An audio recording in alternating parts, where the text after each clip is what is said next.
É bom rever o pastor Cabeiro de volta. Irmã Helena. Irmã Helena, já dá para jogar um futebol? Quase, né? Que bom, ela fez colocou uma prótese, né, no joelho, um replacement, e estamos felizes que já está aqui, não é? E eu quero dizer àqueles que sofrem de joelho que não tem nenhum problema, podem passar pela operação, né? Por um momento, às vezes, fica assim como que não fosse seu, mas Deus é tão bom que o corpo adota. Tem gente que você não adota, às vezes pessoas adotam criança e assim por diante. Então, hoje, uma pancada aqui parece que já faz parte mesmo do corpo, já aceitou, não é? É muito bom. O Daniel me falou hoje de um rapaz que é libanês, ele? É isso?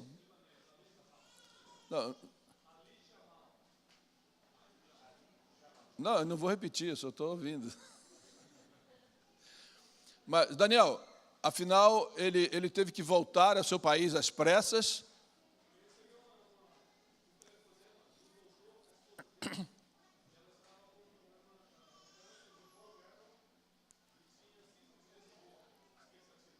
Já pensou? Recebeu uma chamada de telefone do médico, da esposa, dizendo que ela está com um problema sério na medula óssea, né? E o médico ainda está dizendo que ela tem cerca de 5 dias de vida. Que notícia, né? Eu gostaria que vocês pensassem nesse moço, na esposa. Sim, Daniel.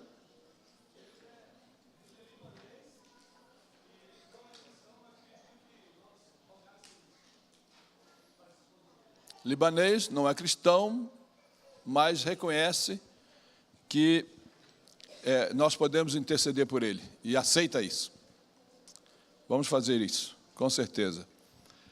A família Marrone, pastor Almir, também passou por uma experiência muito dura, né? Ele perdeu o pai, depois nasceu um netinho também com um problema, teve que ficar na UTI por um tempo, agora já está bem, mas nós queríamos continuar orando por essa família, pastor Marrone, e eu acho que o momento é próprio de continuarmos intercedendo uns pelos outros. E eu gostaria de fazer uma oração, e nessa oração quero incluir esses pontos que mencionei, essas pessoas, mas eu queria fazer uma oração por um casal que chegou aqui e que já estava sendo anunciado por algum tempo. É o Alexandre e a Rosane. Vocês podiam vir aqui à frente? Em 2011, o Dênio chegou para mim, o Dênio dirigiu o coral jovem, e disse para mim: pastor, daqui a um ano eu vou sair do coral. 2011. E em junho de 2012 foi a última apresentação do coral. E o Dênio saiu. E desde aquela época eu comecei a trabalhar com a associação para trazer alguém para o coral. Parece brincadeira. Mas o ano passado é que a associação aprovou a gente ter alguém para estar no lugar do Dênio, que saiu em 2012. Mas depois de que isso aconteceu, no ano passado, e o casal que está aqui, o Alexandre e a Rosane, estiveram aqui no reencontro do coral, essa semana eles chegaram de verdade. Então agora não tem retorno, não tem jeito, né? Queria dar as boas-vindas para vocês, desde já que Deus abençoe vocês aqui. Eles vão fortificar o Ministério da Música, mesmo ela sendo enfermeira. Então, se tem alguém doente aí na área da música, vamos contar aí com... é só na área da música, né? O que os outros não, ninguém fica doente aqui. Mas vamos orar por eles e por essas pessoas que mencionamos.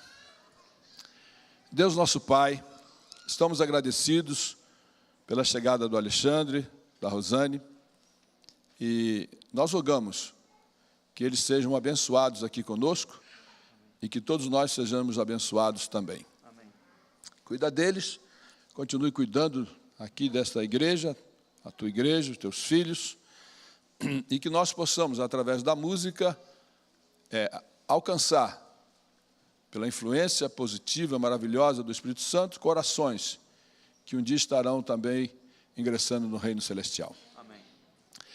Esse moço que retornou para a Líbia, ele, naturalmente, coitado, com essa notícia, abalando suas emoções, nós rogamos, ó Deus, que o seu coração seja tocado pelo Espírito Santo. Talvez sem ele te conhecer, mas que ele possa, ó Deus, ser amparado, porque a tua misericórdia é maravilhosa e infinda. Também a sua esposa, depois de uma notícia dessa, tão difícil, mas que ela possa ter paz. Não sei como, mas tu sabes como oferecer paz para essa pessoa. E também os seus familiares. Agradecemos pelo cuidado que tu tens tido com a família do pastor Marrone e continuamos pedindo por eles e agradecemos em nome de Jesus. Amém. Amém. Jovens, Deus abençoe vocês. Welcome. Seria bom. Por ser enfermeira, me ofereceu água. Obrigado, já está. Mas eu não sou o músico que você pensa. Mas eu aceito.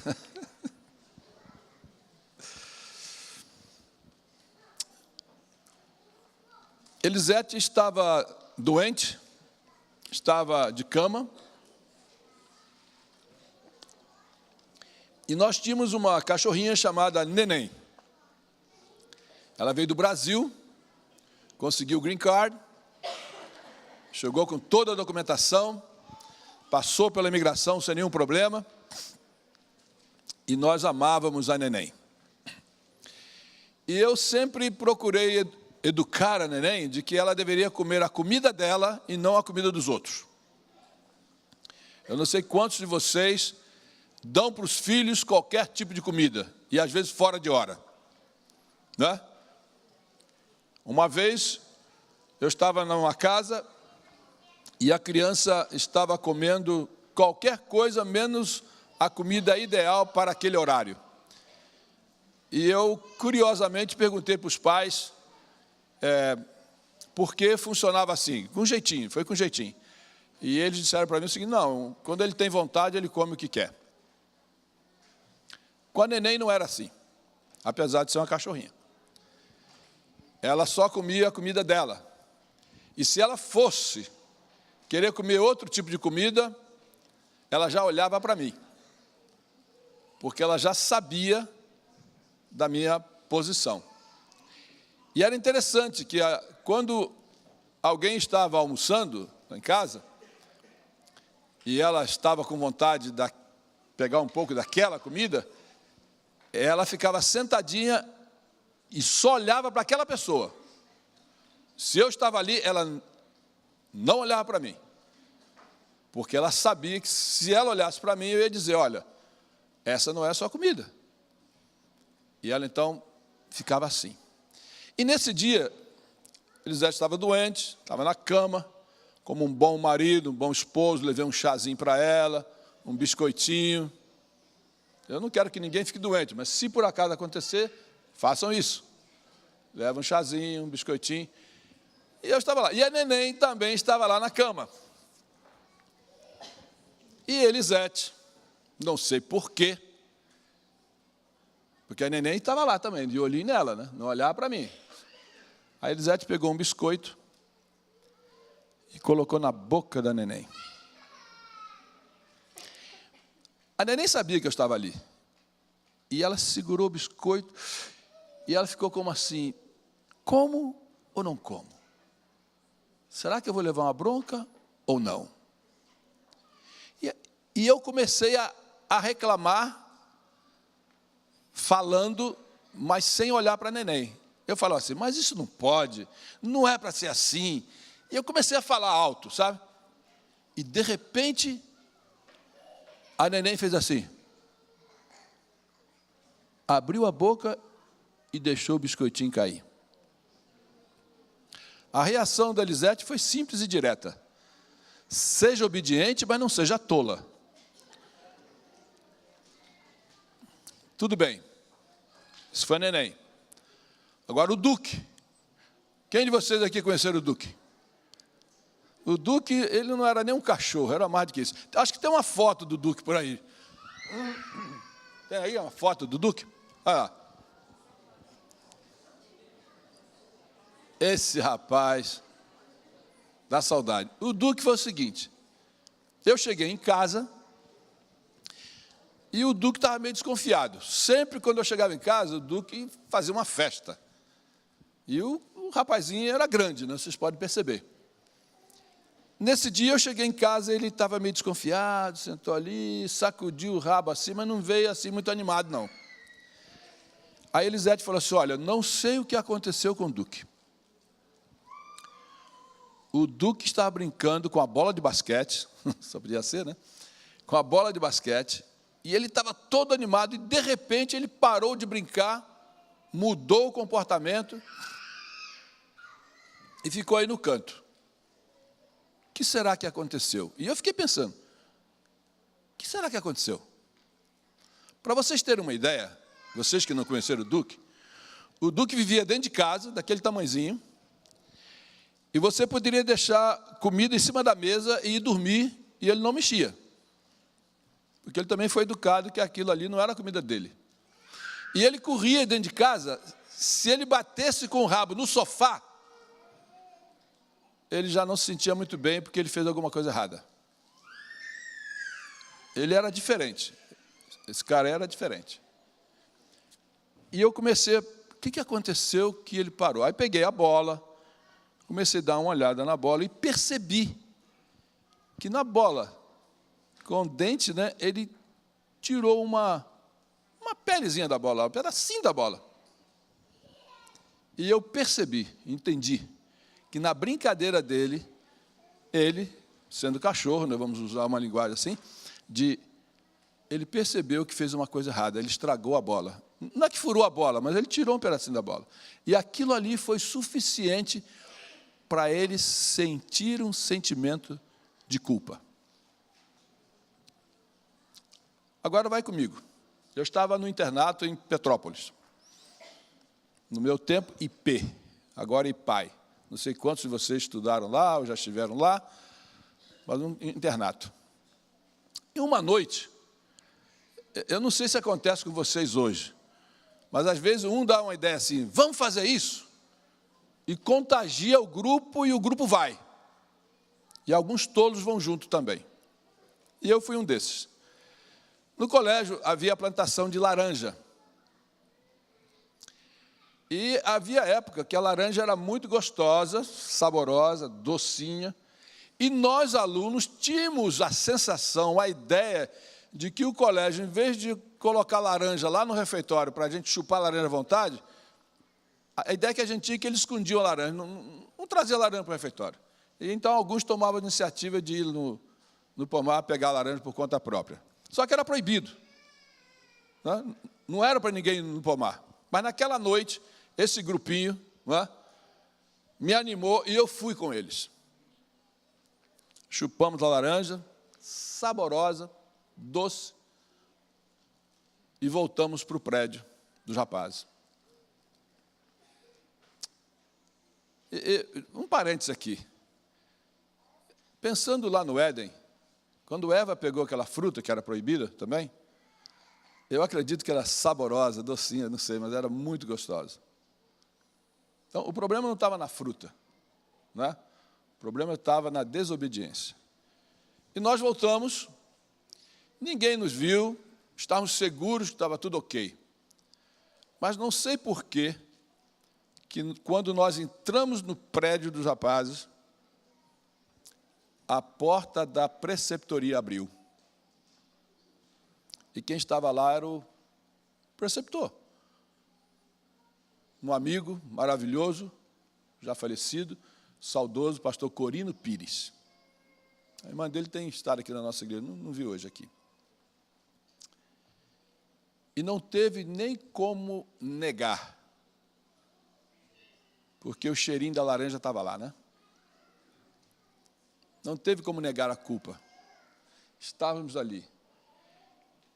E eu cheguei à conclusão, não naquele dia, mas hoje,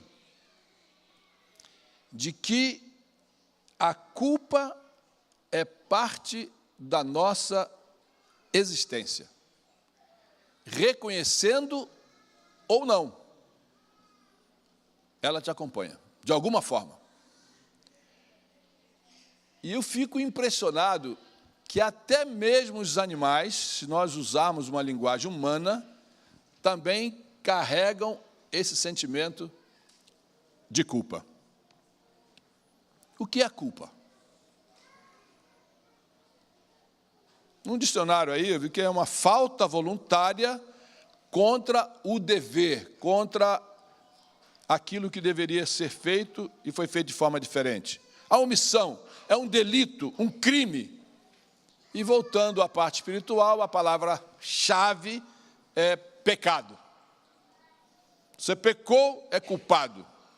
E é interessante pensar de que a Bíblia diz que todos somos pecadores.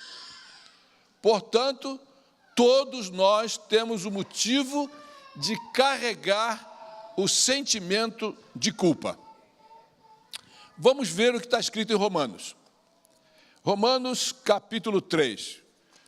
Vocês que têm aí a Bíblia, de alguma forma, ou podemos acompanhar na tela. Romanos, capítulo 3, verso 10 até o verso 12. Vou ler para vocês. Romanos 3, verso 10 ao 12. Olha lá como está escrito.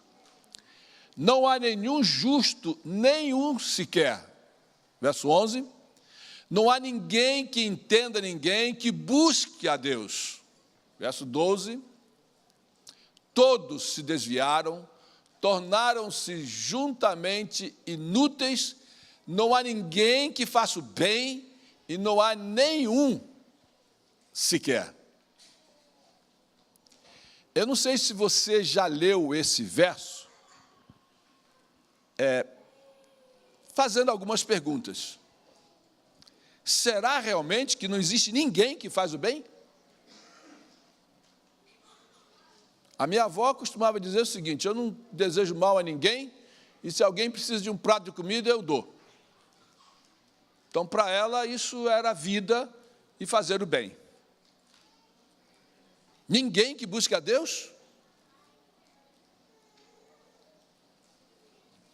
Se eu fosse o pastor Luiz, chega mais perto, né? Então, o que você está fazendo aqui? Não há ninguém que faz o bem.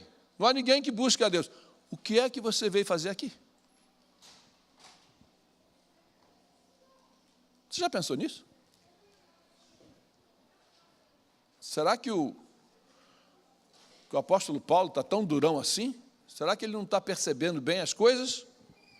Porque, afinal, se nós viemos aqui, e aqui é o lugar chamado casa de Deus, eu posso perceber, imaginar que, então, que aqui também é lugar dos santos.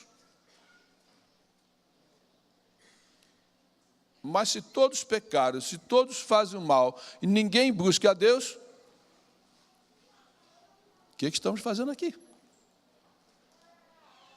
Ou você está fora desse contexto? Eu pensaria que Paulo está se referindo ao estado geral da humanidade. Todavia, porque a presença de Deus, através do Espírito Santo, ainda se faz notada aqui na terra, então aqueles que fazem o bem, que buscam o bem, que torcem pelo bem, que buscam a Deus, na verdade estão fazendo isso porque a presença de Deus ainda está conosco. E eu diria até que o desejo, notem, o desejo de desejar alguma coisa boa vem de Deus. Se você pensa em fazer alguma coisa boa, esse desejo foi colocado por Deus para você desejar isso.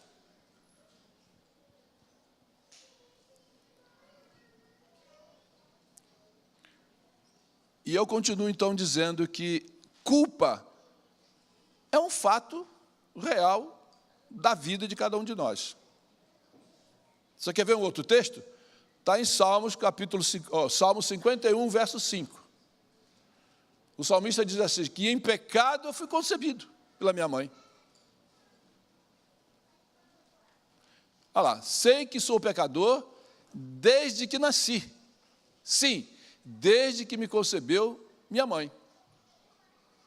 Então existe a culpa como resultado de suas ações, de suas decisões, mas eu diria também que existe a culpa, e eu poderia usar o termo, né, uma culpa corporativa. Você nasceu, é descendente de Adão e de Eva, então você está dentro do pacote e você é culpado também. E você não tem como resolver esse problema por si próprio. Não tem como. Mas, diante do quadro de que todos nós somos culpados de uma forma ou de outra, carregamos esse fardo, aí me vem uma outra situação que também me incomoda, mas que, ao mesmo tempo, se for analisado com cuidado, é parte da solução. São Lucas, capítulo 5, 32. Veja só. Olha o que Jesus disse. E isso incomoda um pouco, baseado naquilo que lemos antes. São Lucas, capítulo 5, 32. Já está lá? Vou ler aqui. Olha lá. Viu à beira do lago, capítulo 5, 32, é isso? Não. São Lucas 5, 32. Ok, 32, está lá. Jesus falou isso. Eu não vim chamar justos, mas pecadores ao arrependimento. E aí, dá para incomodar um pouquinho. Se todos são pecadores, se todos carregam a culpa de uma forma ou de outra, como agora temos dois grupos aqui? Porque eu entendo que Jesus veio para solucionar o problema de todos. Mas ele disse, não, eu vim solucionar o problema dos pecadores. Então já tem um outro grupo? Como surgiu esse grupo? Aí eu quero repetir a frase que eu disse sábado passado. Veja só, a culpa, se vocês esquecerem de tudo que eu falei, guardem isso. A culpa pode ser benéfica se nos levar a reconhecer nossos pecados e nos levar ao desejo de abandoná-los. E uma vez que arrependamos verdadeiramente e abandonemos o pecado, não existe necessidade adicional de nos sentirmos culpados.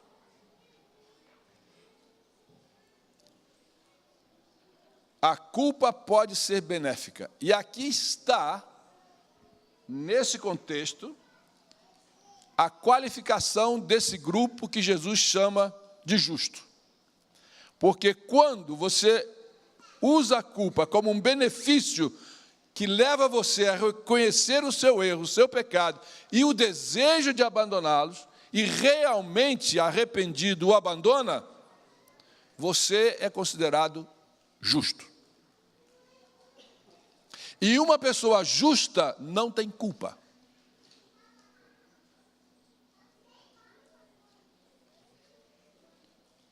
Se você veio aqui porque está buscando se livrar da culpa, é simples. É simples. Use a própria culpa para lhe fazer você entender de que é possível ser justificado. Só que não é algo que você faz, é algo que Deus oferece. Ou seja, a justiça de Cristo, ela é creditada para pagar a sua culpa. Em outras palavras, por mais que você seja capaz, inteligente, esperto, rico, ou que tenha muita experiência, nada disso é suficiente ou será suficiente para lhe declarar justo.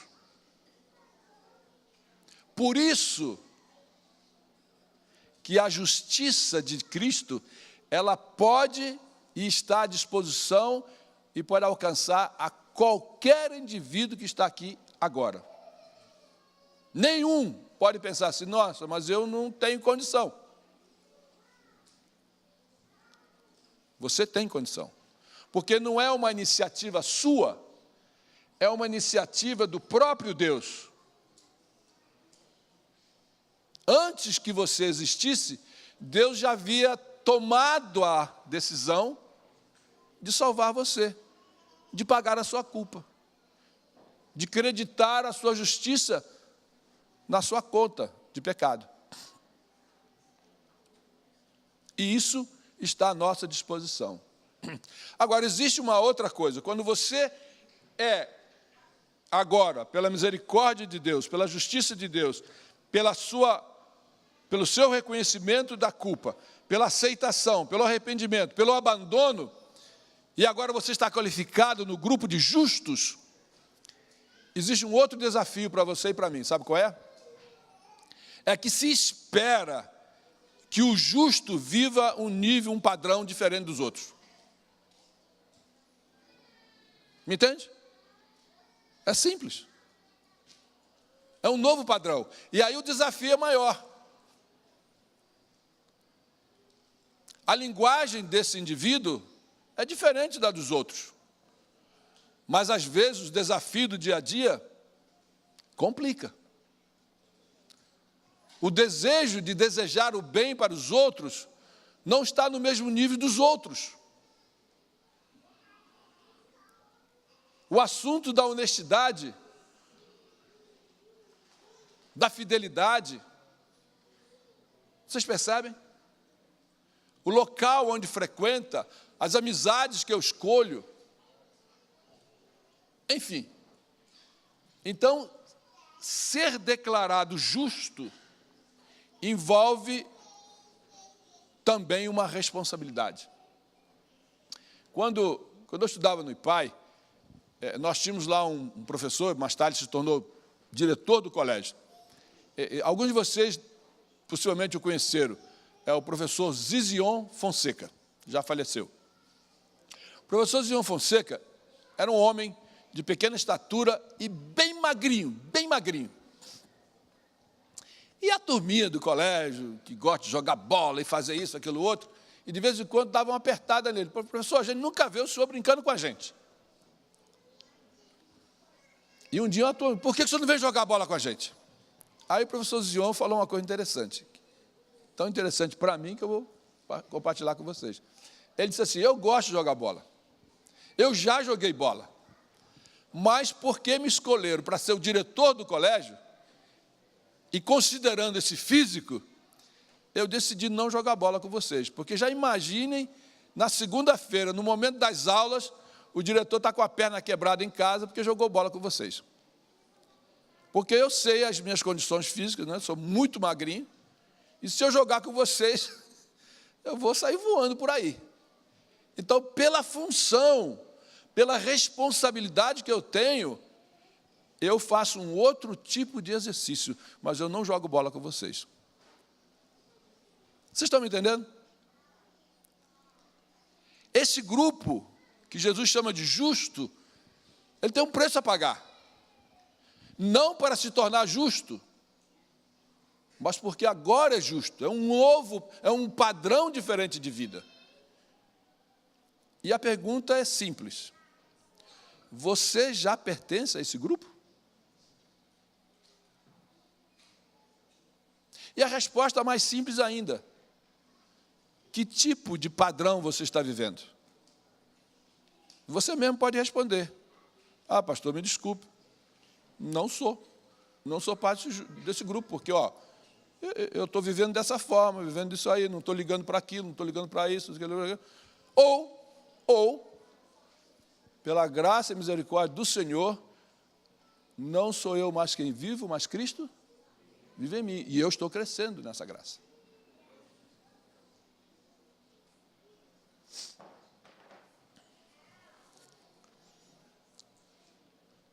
Semana passada, eu poderia contar isso de outras pessoas que estão aqui.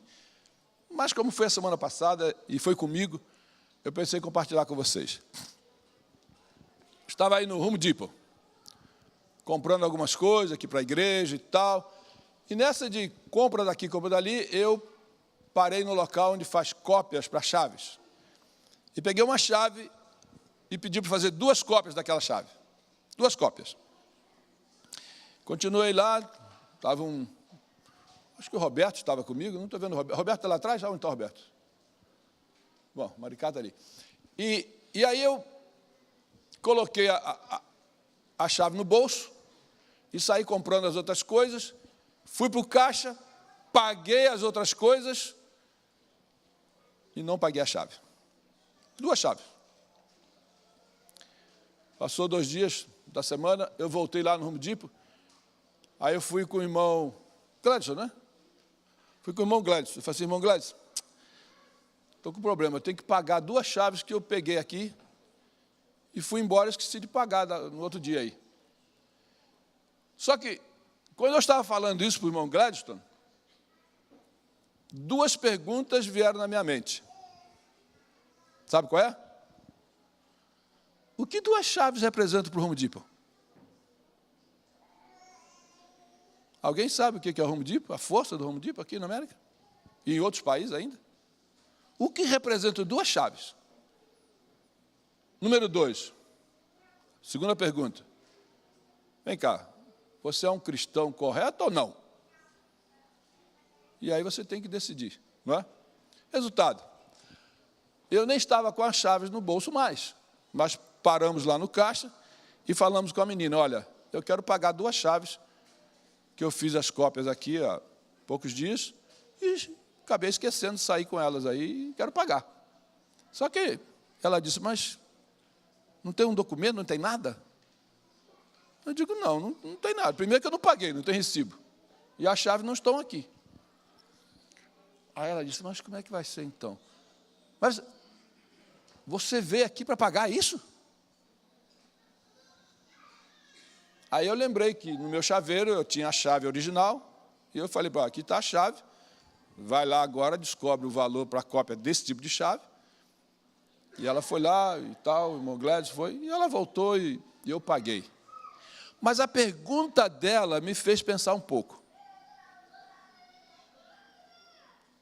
Quantos têm voltado lá quando acontece algo semelhante como aconteceu comigo? Porque a pergunta dela me deu a entender que isso não é comum. Não sei se vocês estão percebendo. Nossa, você voltou? 2 chaves? E eu fiquei pensando, né, quantas vezes? Para vocês terem uma ideia, eu não estou falando do Home Depot, que possivelmente deve ter um tipo de experiência semelhante, mas esse Costco aqui, de Beltsville, ali tem um brasileiro amigo nosso, já frequentou a nossa igreja, o Teófilo. Ele trabalha lá há muitos anos. E há poucos dias, conversando com ele, ele me falou uma coisa que me deixou assim, apavorado. Ele disse que cerca de $5.000 por dia são roubados naquela loja, no Costco. E ali dentro tem cerca de 1.000 câmaras, fora pessoas apaisando, funcionários, que vivem rodando a loja o dia todo. $5.000 por dia de roubo, aqui, no Costco, em Beltsville. Você já pensou o que significa isso? As pessoas se candidatam a carregar culpa na vida. E é triste isso. De novo, que grupo você se qualifica? Eu não vim salvar o justo, mas convidar os pecadores a que se arrependam. Porque os justos já não precisam. Eles já vivem um padrão diferente. Diferente. Mas eu diria para você, e para mim também, que a culpa é parte de quem somos. Principalmente quando nós nos ajustamos na prática da injustiça. Por outro lado, é impossível se livrar ou nos livrarmos da culpa. O comentário bíblico adventista diz assim, listen. Um Deus justo não pode aceitar um pecador em sua presença. Escutaram? Alô? Vocês aí atrás, meus jovens? Um Deus justo não pode aceitar um pecador em sua presença. A não ser que esse pecador conheça pela fé a Jesus Cristo como aquele que levou os seus pecados. Em outras palavras, vamos colocar na parte prática. Você está aqui, veio buscar a Deus, veio para enriquecer a sua vida espiritual. Mas se, e oxalá que ninguém esteja nesse se, mas se, como pecador, você desconhece pela fé a Jesus Cristo como aquele que pode levar os seus pecados, você está desqualificado de estar na presença de Deus.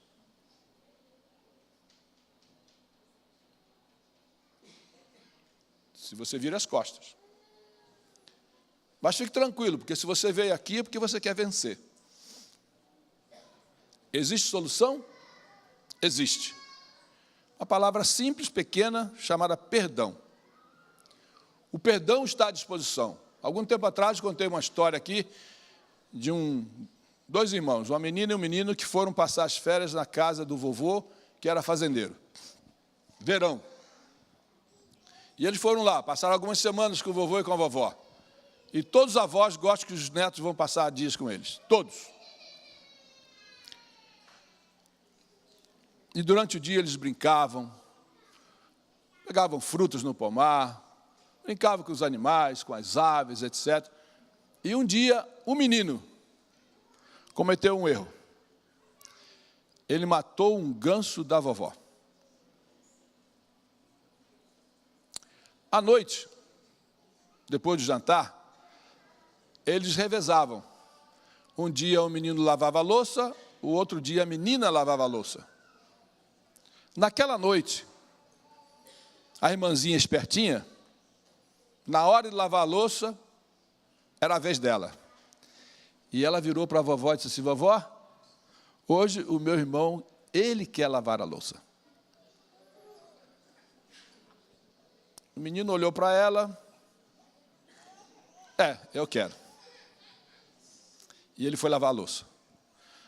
No dia seguinte, ele virou para a vovó e disse assim, vovó, ontem eu lavei a louça da minha irmã, que ela deveria lavar, então hoje é a vez dela. A irmãzinha virou para ele, hoje seria a minha vez, mas você quer lavar a louça de novo, não quer?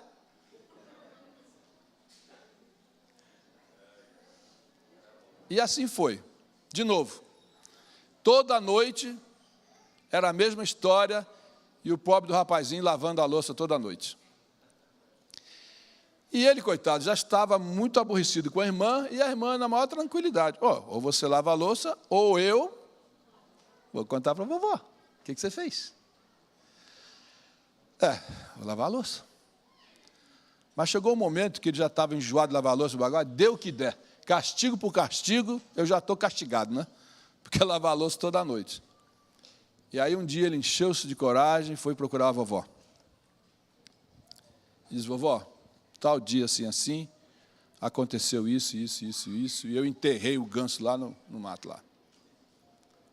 A vovó deu um sorriso, abraçou o neto e disse assim: meu filho, eu vi quando isso aconteceu. E eu já estou esperando você aqui há dias para me contar. Porque você já está perdoado desde o momento que você matou o ganso. Quanto tempo você tem que esperar para se aproximar de Deus e contar para Ele o que está acontecendo? O perdão já espera, já está à disposição. O pregador, um famoso pregador batista aqui nos Estados Unidos, o nome dele é Charles Stanley, ele disse assim, olha só, olha que pensamento, baseado, e pensa na historinha dos meninos aí. Nossa capacidade de desfrutar o perdão baseia-se em nossa disposição de reconhecer e confessar aquele pecado. Vou repetir?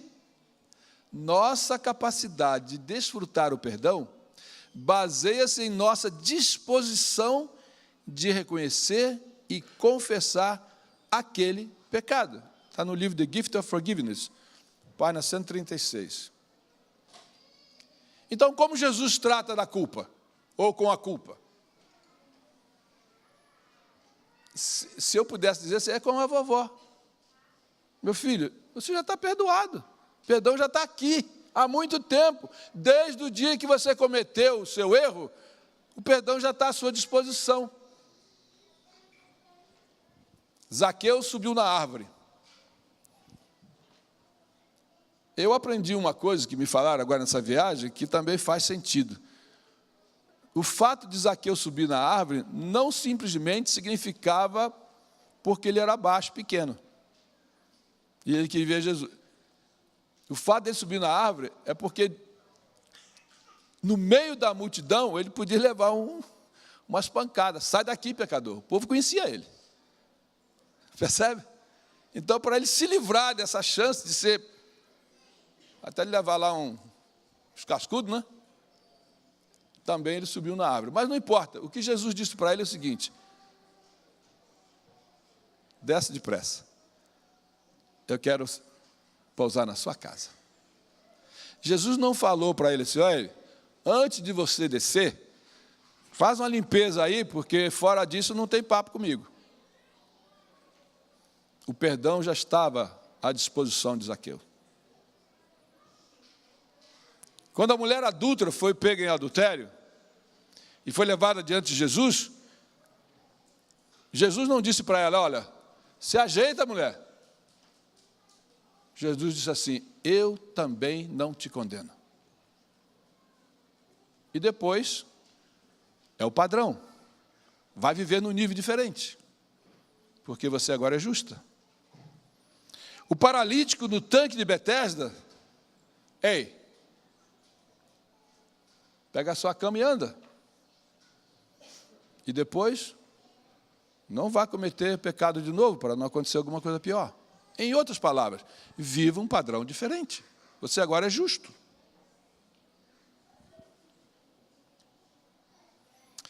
Sabe, irmãos, isso você não pode fazer. É só Deus que pode fazer. E a beleza do que eu estou lembrando aqui de Zaqueu, da mulher adúltera, etc., é tão lindo porque qualquer um poderia dizer assim, seus pecados estão perdoados. Mas a veracidade de onde saíram essas palavras foi comprovada assim, pega sua cama e anda. Aí é diferente. Entendeu? Aí é diferente. Jesus mostrava isso para as pessoas que o criticavam. Ei, é diferente, temos que respeitar. Jesus trata a culpa com a cruz. Lá na cruz ele assumiu a nossa culpa, assumiu nossos pecados.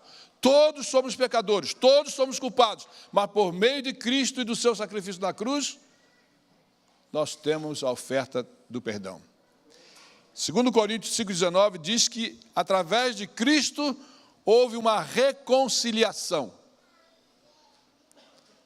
Por isso não existe outro nome para você e nem para mim que possamos ter chance de ficarmos livres da culpa. E não foi obrigação, foi por amor. Ele nos amou a tal ponto que decidiu dar o seu único filho para morrer no nosso lugar. 1 São João 4,10 diz que ele nos amou e nos enviou o seu filho. Iniciativa de Deus. Talvez você pense, eu não tenho culpa de ser culpado. Mas eu completaria, mas você não tem o mínimo direito de exigir o perdão que você também não merece. Então estamos elas por elas. Aproveite o perdão. Aproveite o sacrifício da cruz. Aproveite o ato de amor demonstrado por você. E sabe qual vai ser o resultado? Paz com Deus.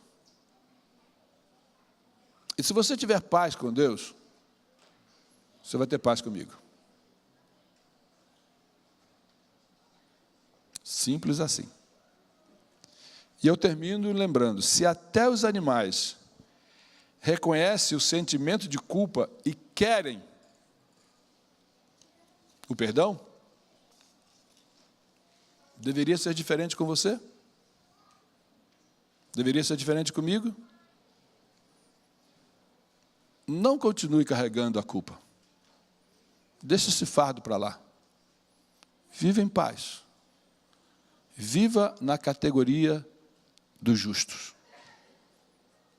Você será muito mais feliz. Parabéns que você veio aqui. E eu terminaria sugerindo o seguinte: tome um tempo para conversar com Jesus.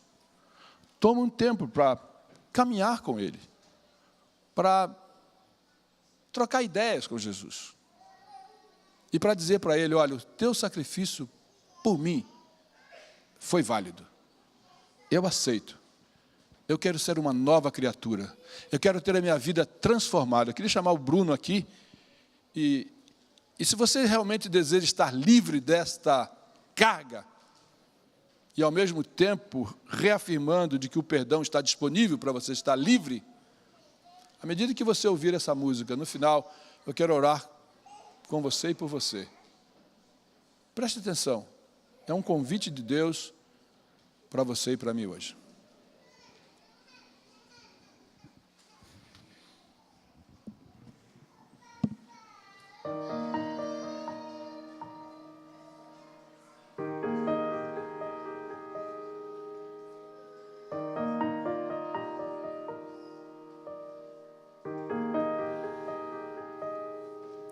Às vezes as palavras não podem expressar, dizer todas as coisas que sentes em teu ser. Vês que um vazio quer tua vida contornar. Mesmo assim tu deves ir com Cristo conversar. Vinde a mim, Jesus convidando está. Estende sua mão e vem com Cristo andar. Teu amigo Ele quer ser e a paz te conceder.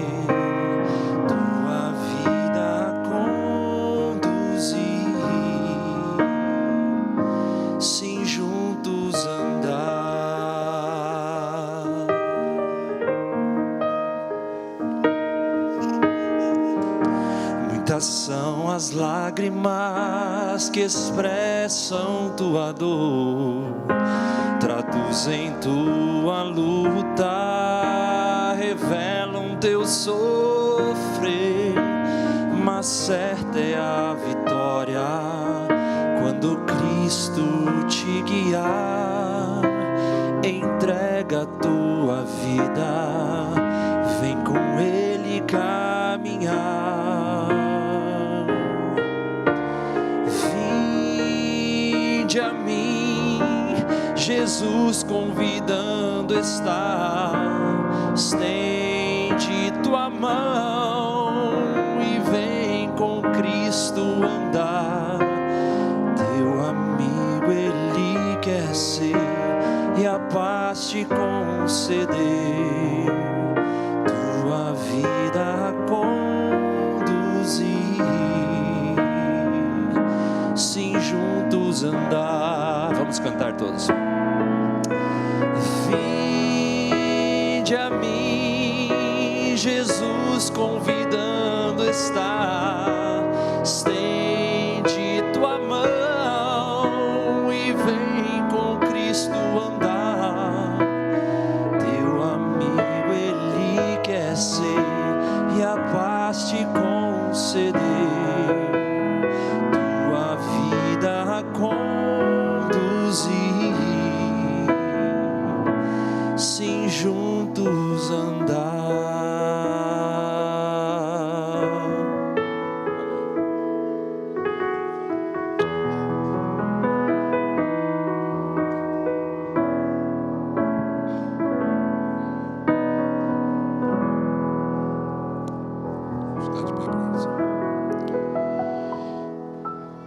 Deus nosso Pai,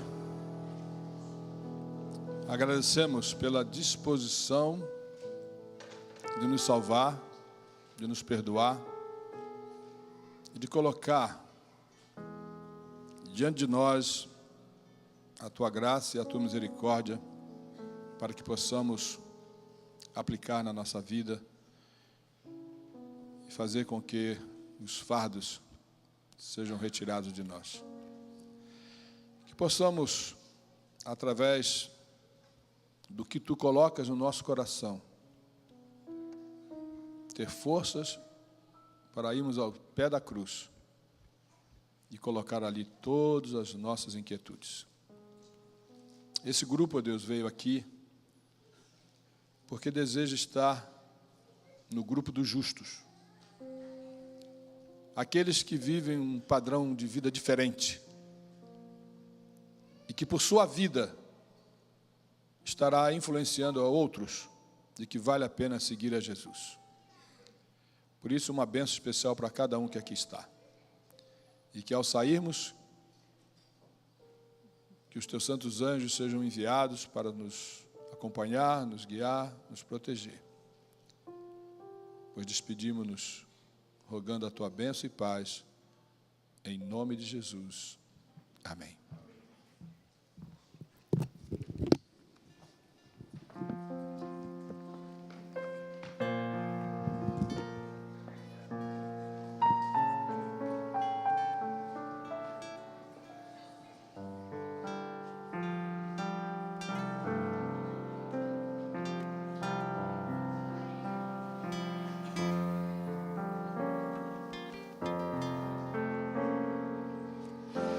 Em paz eu vou.